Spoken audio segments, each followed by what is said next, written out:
এক এলাকা দুই এলাকা করে করে করে করে একেবারে প্রত্যন্ত অঞ্চলে গ্রাম্য অঞ্চল যেখানে খেটে খাওয়া মানুষগুলো বসবাস করে ওখানে যা দেখে একজন লোক জিজ্ঞাসা করার পরে কয় হ্যাঁ ওই আলী বিন মুআযের ঘর এইটা। বলে এখন তো তার বাড়িতে দেয়া পাবেন না। বলে কোন জায়গায় পাবো? কল্যাণনগর বাজারের মধ্য বলে একেবারে শেষ মাথায় ওখানে যা দেখবেন একটা মানুষ জুতা সেলাই করে মুসির কাজ করে ওইটাই হলো আলী বিন মুআয।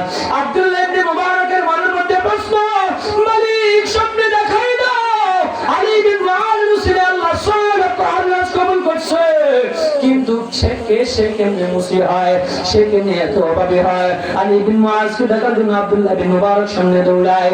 যাইতে যাইতে দেখা দেখা আল্লাহর এক বান্দা মুখের মধ্যে লম্বা দাড়ি, মাথার মধ্যে টুপি, বসে বসে জুতা মুসি করে, কালি করে, জুতা কালি করে যায় সালাম দিছে, আসসালামু আলাইকুম ওয়া রাহমাতুল্লাহ। আলী বিন মুআয জুতা কালি করে আর উপরের দিকে তাকায় তো ওয়া আলাইকুমুস সালাম। তাকায় বলে আপনি কে? আপনার চেহারার দিকে তাকাইলে আল্লাহর ওলির মতো লাগে, আপনার চেহারার দিকে তাকাইলে নূরে ঝলমল ঝলমল করতেছে। আপনি কে? আপনি কে? বলে আমি আব্দুল্লাহ ইবনে মুবারক। কোন আব্দুল্লাহ ইবনে মুবারক? তবে তাবিনী। বলে হ্যাঁ। আলী বিন মুআয বসা থেকে দাঁড়ায় গেছে, আল্লাহু আকবার জোরে ধরছে আর কান্দে। বলে আমার জীবন বড় ধন্য, আমি একজন তবে তাবির সাক্ষাৎ পেয়ে গেছি। আল্লাহু আকবার। আলী বিন মুআয যখন এই কথা বলছে আব্দুল্লাহ ইবনে মুবারক ডাক দিয়া বলে, আরে আলী বিন মুআয, আমার জীবন বড় ধন্য, যার উসিলে আল্লাহ 6 লক্ষ হাজী হজ কবুল করছে, আল্লাহ তারে আমারে দেখায় দিছে।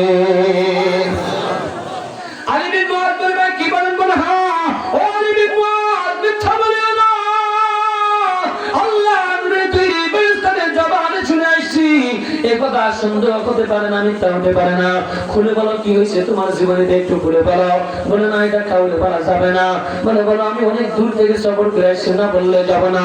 নাসরবন্দ আব্দুল্লাহ ইবনে মুবারক তবে তাবে আলী বিন মুআয বলা শুরু করছে, ভাই আমার প্রত্যেক বছর হাজিরা যখন হজ করতে যায় আমার সামনে দিয়ে যখন রাস্তা দিয়ে যায়, যখন তালবিয়া পড়তে পড়তে যায়, লাব্বাইক আল্লাহুম্মা লাব্বাইক লাব্বাইক লা শারীকা লাক লাব্বাইক ইন্নাল হামদা ওয়ান নি'মাতা লাক ওয়াল মুলক লা শারীকা লাক। বলে তালবিয়া পড়ে যখন আমার সামনে দিয়ে যায় আমার কলিজার মধ্যে দাও দাও করে আগুন জ্বলে ওঠে।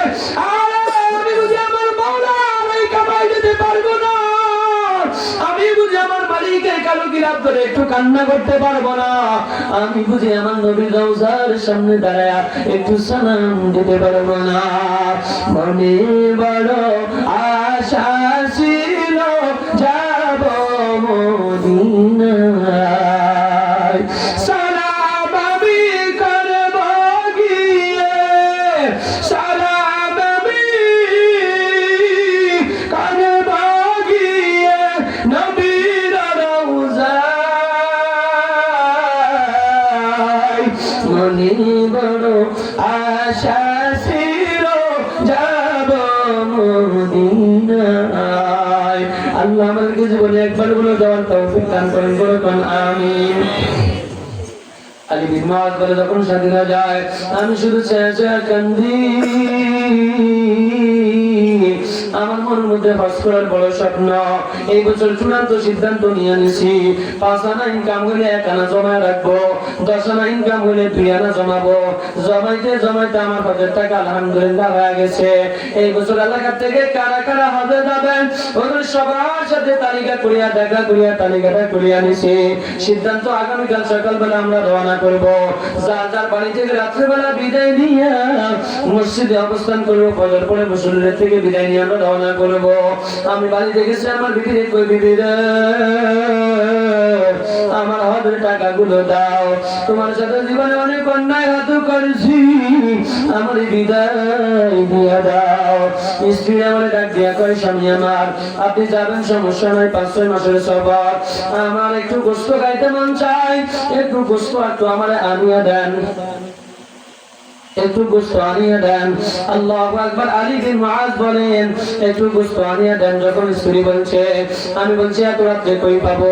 বলে কোথাও যাওয়া লাগবে না, পাশের বাড়ি আব্দুর রহমানের স্ত্রী গোশত রান্না করছে, ওখান থেকে গ্রাম আসতেছে, ওখানে যান, ওখানে বললেই দিবে। সে কাউরে খালি হাতে বেড়ায় না, বাটি দিয়ে ঘরের মধ্যে যায়। যখন আব্দুল্লাহ ইবনে মুবারক বিন মুআজ যখন বাটিটা দিছে, ওরা কয় ভাই এই গোশত আজকে আপনারে দিতে পারবো না।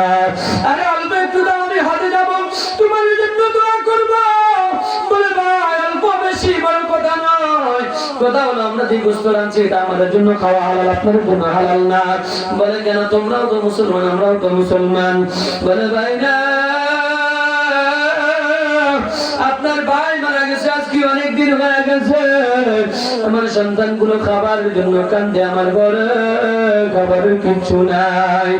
আমি এই জন্য গতকাল রাত্রে আমার সোনা মানিকদের মুখে আমি কিচ্ছু তুলে দিতে পারি না, ওরা মা খাবার দাও খাবার দাও কান্দে। গতকাল রাতে পাশে এক জায়গায় একজনের মরা গাদা ফেলে দিয়ে গেছে রাস্তার উপরে, আমি ওখান থেকে মরা গাদা একটু গোশত কাটিয়ে আনি আর রান্না করছি আমার সোনা মানিকদেরকে খাওয়ানোর জন্য। মিঠুরাক দিয়া তো হারাম খাওয়াও যায় যাচ্ছে। আলী বিন মুআজ বলে আমি ডাক দিয়া বলি ভাবি না, এতক্ষণ পর্যন্ত যাইছিল কিন্তু আমি জানার পরে আর যাই না, আর খায়েন না। দৌড়াইয়া আমি আমার স্ত্রী কাছে যা বলছি, বিবি আমার হাতের টাকাগুলো দে। টাকাগুলো নিয়ে আমি বাজারে যাও, তাদের জন্য সম্পূর্ণ বাজার করিয়া বাড়িতে পৌঁছাইয়া দিছি। আল্লাহ আল্লাহ, হজ করতে এবার আর যাইতে পারি নাই, হজের টাকাগুলো আল্লাহ রাস্তায় দান করিয়া দিলাম। আমার সাথে যাদের সাথে দেখা হয়েছে ওদেরকে বলে দিচ্ছি আমি এবছর তোমাদের সাথে যাইতে পারতেছি না, তোমরা চলিয়া যাও। আল্লাহু আকবার। সাথে আবার আসিয়া বাড়িতে আসে হয়তো আমার জোর করিয়া টানাটানি করবে, এজন্য আমি বাড়ি থেকে পালাই গেছি। আমার সাথে হজ করতে চলিয়া গেছে। আল্লাহু আকবার। হজ শেষ করে ওরা যখন এলাকায় আসছে, মুসল্লিদের সাথে সাক্ষাৎ, আমার সাথে মুসল্লিদের সাক্ষাৎ। একজন এসে আলী হজ করতে তো ঠিক হয়ে গেছে, কিন্তু আমাদের সাথে গেলে কি হইব? আমি কই গেছি কি বলো? বলে মিলাই তুলে দেখছি, আরেকজন কই মুজদালা পাই করে দেখছি, আরেকজন কই আরা পাই করে দেখছি, আরেকজন কই সবাই দেখছি, মারওয়াই দেখছি। আলী বিন মুআজ আব্দুল্লাহ বিন মুবারকের ঘটনা শুনে কি বলে আমার মাথায় ধরে না, আমি তো হজই করতে যাই নাই। আল্লাহু আকবার। দুই একজন বললে তো হয় দাও দাও, কিন্তু যতজন হজ করে আইছে সবাই বলে আমার দেখছে। হঠাৎ করে দেখি একজন একটা ব্যাগ নিয়ে আসছে, ব্যাগ নিয়ে এসে আলী হজ করতে গেলে এত বেদিশা হলে হয়নি। বলে কি হয়েছে? বলে আমি যখন নবীর রওজার পাশে রিয়াজুল জান্নার মধ্যে যখন নামাজ পড়ি, দেখি তুমি এই ব্যাগটা হাতে নিয়ে সেই দিকে ঢুকতেছ। দেখছি তুমি ব্যাগটা আমার পাশে রাখিয়া তুমিও কান্নায় দমনে রাখতেছ। সালাম পেয়া দেখি আরে তুমি আর নাই, তোমার এই ব্যাগটা তোমার ফিরিয়ে দেওয়ার জন্য মক্কা মদিনায় কত জায়গায় ঘুরলাম, তোমার দেখলাম না, ধরো তোমার ব্যাগ তুমি বুঝিয়ে দাও। ও আব্দুল্লাহ ইবনে মুবারক আমার যখন ব্যাগটা আনিয়ে দিছে, আমি তো কিচ্ছু মাথায় ধরে না, আমি তো হজ করতে যাই না, এরা কি বলে এগুলা। আমি ব্যাগটা নিয়ে কান্না করতে করতে করতে ঘুমায় গেছি। হঠাৎ করে দেখি আমার ঘুমের মধ্যে আমার নবী হাজির হয়ে গেছে। আমার নবী আদুরে আমার খায়। ও আলী ব্যাগ নিয়ে বুঝে চিন্তায় পড়ে গেছে, ব্যাগ পড়ে গেছে। আলী রে এই ব্যাগটা আমি তোর জন্য হাদিয়া পাঠিয়ে দিয়েছি। আল্লাহু আকবার। এই ব্যাগটা আমি তোমার জন্য হাদিয়া পাঠাইছি। তুমি আর রাসূলুল্লাহ কেমনে কি? বলে তুমি যে আমার মাওলারে খরচ দিছো, আকরাদু তুমুল্লাহ ফারজান হাসানা, তুমি যে আমার মাওলার রাস্তায় যে টাকা গুলো থেকে দান করিয়ে দিছো, আমার মাওলা বড় খুশি হয়ে গেছে। তুমি হজ করতে পারো না, একজন ফেরেশতা দিয়ে তোমার সুবিধা তোমার হজ করা দিলে, এজন্য তোমার সাথে সাথে তোমার ডাকছে। ওরা তোমার ডাকে নাই, ফেরেশতারে ডাকছে। আমি তোমার জন্য হাদিয়া পাঠাবো, কেমনি পাঠাবো? এজন্য তোমার বাড়ির পাশের লোকটার পাশে তোমার ছবি ধরিয়া ব্যাগটা পাঠিয়ে দিয়েছি। আল্লাহু আকবার আল্লাহু আকবার।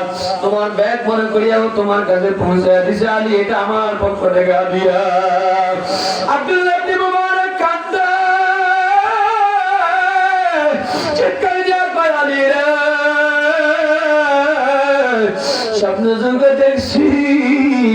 আল্লাহর নূরে তৈরি ফেরেশতারা একে আমাকে বড় বলে কাটছে তুমি একজনের উসিলায় আল্লাহ 6 লক্ষ হাদিস কবুল করছে